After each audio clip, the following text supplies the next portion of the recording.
વ્યાજખોરો સામે ફરી પોલીસે લાલાક કરી હોય તેમ સચિન જીઆઈડીસી પોલીસે વ્યાજખોરોથી લોકોને બચાવવા નવતર પ્રયોગ શરૂ કર્યો છે। સુરતમાં વ્યાજખોરોનો આતંક રોજેરોજ સામે આવ્યો છે, ત્યારે વ્યાજખોરોના ચુંગાલમાંથી લોકોને બચાવવા માટે પોલીસે નવતર પ્રયોગ શરૂ કર્યો છે। વ્યાજખોરો વિરુદ્ધ સતર્ક અભિયાન સચિન જીઆઈડીસી પોલીસ દ્વારા શરૂ કરાયું છે। શ્રમિક પરિવારો વ્યાજખોરોના ચુંગલમાં ફસાવવાની ફરિયાદો ઉઠી રહી હોય, જેને લઈ સચિન જીઆઈડીસી પોલીસ સ્ટેશન વિસ્તારમાં સાયકલ પર બેનર પોસ્ટર લગાડી લોકોને જાગૃત કરવામાં આવ્યા હતા। ઝોન 6 વિસ્તારના અલગ અલગ વિસ્તારોમાં આ સાયકલો ફરશે, જેમાં બેનર પોસ્ટરથી લોકોને જાગૃત કરાશે। તો ઝોન 6 વિસ્તારમાં લોક દરબારનું આયોજન પણ કરાશે અને ભોગ બનનારાઓ લોક દરબારમાં આવી ફરિયાદો કરી શકે છે, જેથી તેઓને વ્યાજખોરોના ચુંગાલમાંથી મુક્ત કરાવી શકાય।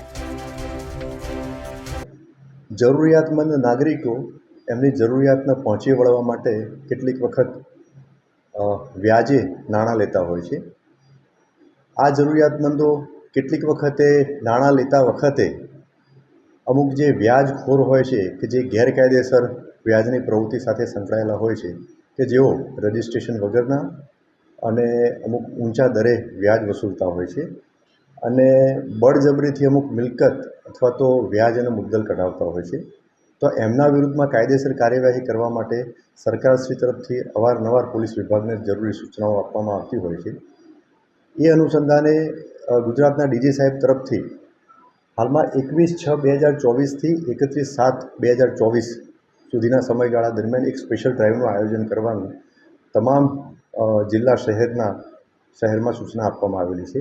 જે અનુસંધાને આ સ્પેશિયલ ડ્રાઈવ દરમિયાન અસરકારક કામગીરી થાય તેના માટે સુરત શહેરના પોલીસ કમિશનર શ્રી અનુપમસિંહ ગેહલોત સાહેબે સિનિયર ઓફિસર અને સાથે સાથે થાણા અમલદારને પણ જરૂરી સૂચના અને બ્રીફિંગ કરેલ છે।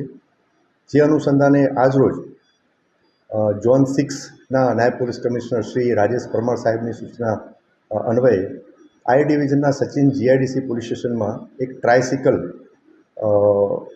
એક બેનર લગાવી અને એની શરૂઆત કરવામાં આવેલી છે। આ ટ્રાયસિકલ ઝોન 6 વિસ્તારમાં અલગ અલગ વિસ્તારમાં ફરશે અને લોકોમાં એક જાગૃતિ આવે, એટલે કે એ જાગૃતિ એ અનુસંધાને લોકો જે આ ગેરકાયદેસર વ્યાજખોરોના આતંકના ભોગ બનેલા હોય એ સામે આવી અને પોલીસ સ્ટેશનમાં જે તે અરજી અથવા તો ફરિયાદ આપે અને એની સાથે સાથે જો એમને વ્યાજે નાણાં લેવા હોય તો એવી સરકાર માન્ય સંસ્થાઓ પાસેથી જ જે વ્યાજે નાણાં લે એ બાબતમાં પણ જાગૃતિ લેવા માટે આ જે ટ્રાયસિકલ જે છે એમાં જે બેનર લગાવવામાં આવેલું છે એમાં એ લખાણો લખવામાં આવેલા છે।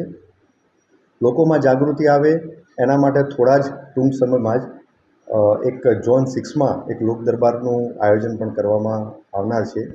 તેમાં આ લોકોની અંદર જે જાગૃતિ આવે તો લોકો જે ભોગ બનેલા હોય અને સામાન્ય નાગરિકો હોય એ આ લોક દરબારને એટેન્ડ કરે અને એ લોક દરબારમાં જે સરકાર માન્ય નાણાકીય સંસ્થાઓ જે છે એના પ્રતિનિધિ પણ હાજર રહેશે એવી વ્યવસ્થા કરવામાં આવનાર છે। અને એ પ્રતિનિધિઓ કેટલા દરની કઈ રીતના લોન મળી શકે અને એમાં શું પ્રોસેસ હોય છે એની જાણકારી પણ આ લોક દરબારમાં હશે। તો આ બાબતે આ જે આપણા માધ્યમથી હું ફરીથી આહવાન કરું છું કે કોઈ પણ ગેરકાયદેસર વ્યાજની પ્રવૃત્તિમાં સંકળાયેલ વ્યાજખોરો વિરુદ્ધમાં કોઈ પણ અરજી કે ફરિયાદ હોય તો એ સંબંધિત પોલીસ સ્ટેશનમાં જઈ અને એમની ફરિયાદ કે અરજી આપી શકે છે। પોલીસ આ બાબતે ખૂબ જ કડક કાર્યવાહી અને તાત્કાલિક પગલાં લેશે, એ બાબતે લોકોને આહવાન કરું છું।